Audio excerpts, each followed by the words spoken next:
মুমতাজুলকে বলছি পরিষ্কার করে, মুমতাজুলকে বলছি আগে হারাম খাওয়া বন্ধ করো তুমি। মুমতাজুল, তোমার লেকচার আমি সহ্য করব না। তোমার লেকচার বেলডাঙ্গা বেগুন বাড়িতে মেরে গেছো, এরপরে আসবা তুমি বেলডাঙ্গা মুর্শিদাবাদে কোথাও জালসা করতে, সেদিন তোমার সাথে আমি বোঝাপড়া করব। তুমি কত বড় দালাল হয়েছো। তুমি ইউটিউবার চালাও, ইউটিউবারদের পয়সা হারাম, লটারির পয়সা হারাম, তুমি আবার বড় বড় লেকচার মারছো। তুমি কোরআনের বিজ্ঞ ব্যক্তি হয়েছো, টাকা নিয়ে বক্তব্য দিতে এলে সেটাও তো হারাম 100 বার। আমরা তো বলছি রাজনীতির ভাষণ দিতে যাই, কারোর সাথে টাকা নিয়ে করতে যাই না। 30 বছর আগে থেকে কংগ্রেস করতাম, তখন কংগ্রেসের নেতাদেরকে জেলায় আলী হোসেন মন্ডল বলে এক নেতা ছিল, তাকে যখন আমি কোনো সময় বলতে গেছি যে আমাদের শক্তিপুরে আসেন, রেজিনগরে আসেন, একটা ভাষণ দিতে হবে একটা মিটিং এ, তা আমাকে বলতো আমার কাছে তো টাকা নাই, আমার অ্যাম্বাসেডারের 300 টাকা তেলের দিয়ে যাস তাহলে যাব। আমি কারোর সাথে 300 টাকা নিয়ে, তোমার মতন 15,000 টাকা অ্যাডভান্স নিয়ে বক্তৃতা করতে যাই না বন্ধু। তুমি আগে হারাম খাওয়া বন্ধ করো, তারপরে লেকচার মারবা। মমতাজুল, তোমার লেকচারের ধার ধারণা হুমায়ুন কবির। তুমি মুর্শিদাবাদে যেখানে জালসা করতে আসবা, তোমার সাথে ওই কথার কৈফিয়ত আমি নেবো, তারপরে তোমাকে ছাড়বো। দেখি তোমার পিছনে কে আছে, কটা লোক তোমাকে সাপোর্ট দেয়, দেখবো আমি। তোমার জালসা করে খাওয়া বন্ধ করে দেবো, তোমার মুনাফিকগিরি করা বন্ধ করে দেবো। মুমতাজুল, উনি জালসা করে বেড়ান, মুসলিম সমাজের কোরআন হাদিসকে বিক্রি করে খান, কোরআন হাদিস থেকে উদ্ধৃত করে টাকার বিনিময়ে তিনি জালসা করে বেড়ান। তিনি যদি এত উপদেশ দিচ্ছেন, তো তিনার উপদেশটা আমি গুরুত্ব দিতাম যদি তিনি 1 মাস আগে থেকে লোকের কাছ থেকে অ্যাডভান্স নিয়ে তারপরে তিনি কোরআন হাদিসের ব্যাখ্যা করতে যান। আমরা রাজনীতি করি, রাজনীতির মঞ্চে আমরা যখন কোথাও কোনো মঞ্চে ভাষণ দেওয়ার জন্য, সে ডমকল হোক, জলঙ্গি হোক, চাই জমিপুর হোক, চাই ফারাক্কা হোক, চাই রেজিনগর হোক, বেলডাঙ্গা হোক, কোথাও যখন আমরা রাজনৈতিক বক্তৃতা দেওয়ার জন্য কোনো মঞ্চে যাই, এই মুমতাজুলদের মতন আমরা কারো সাথে অ্যাডভান্স নিই না, কারো কাছ থেকে তেলের পয়সাও চাই না। আমাদের গাড়ি রোজগারের পয়সায় তেল পুরে আমরা সেখানে গিয়ে বক্তৃতা করতে যাই। কাজে এখান থেকে মুমতাজুলদের সঙ্গে আমার পার্থক্য। কারণ মুমতাজুলরা কোরআন হাদিসকে ব্যাখ্যা করে মানুষকে বোঝাতে যায়, কিন্তু নিঃস্বার্থে না, নিজের ব্যক্তিগত স্বার্থটাকে আগে মানে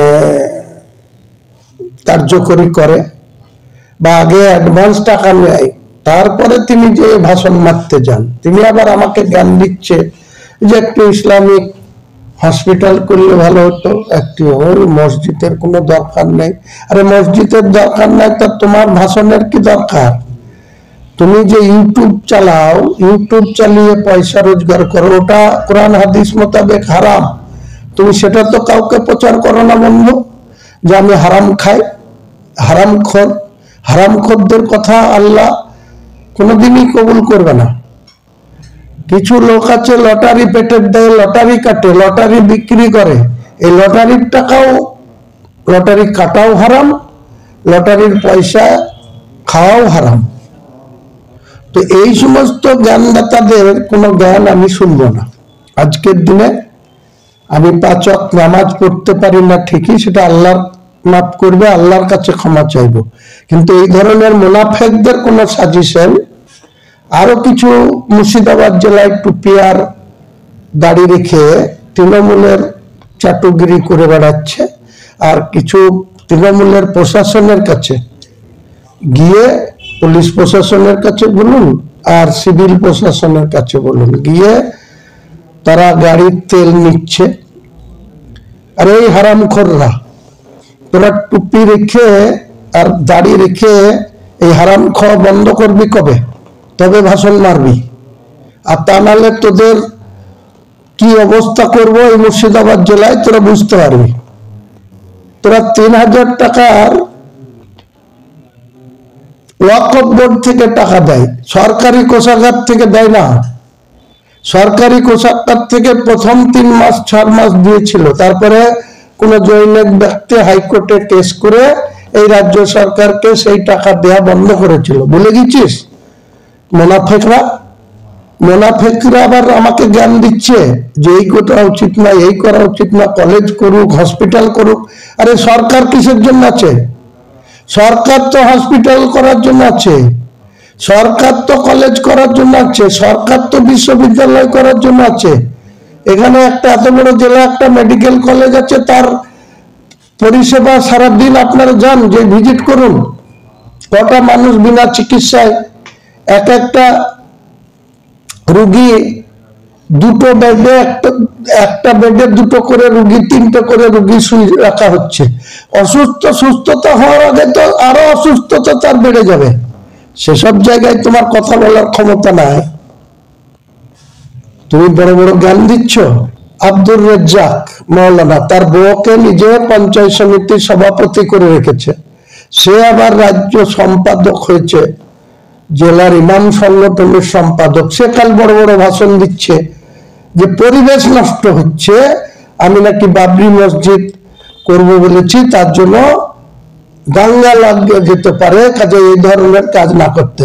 এই মুনাফেক, তুই যখন লোকের কাছ থেকে তেল নিয়ে বেড়াস, বিডিওর কাছ থেকে, ওসিদের কাছ থেকে, কোন নীতিতে তুই নিয়ে বেড়াস? মুনাফেক। তুই মুনাফেকের জ্ঞান আমাকে শুনতে হবে।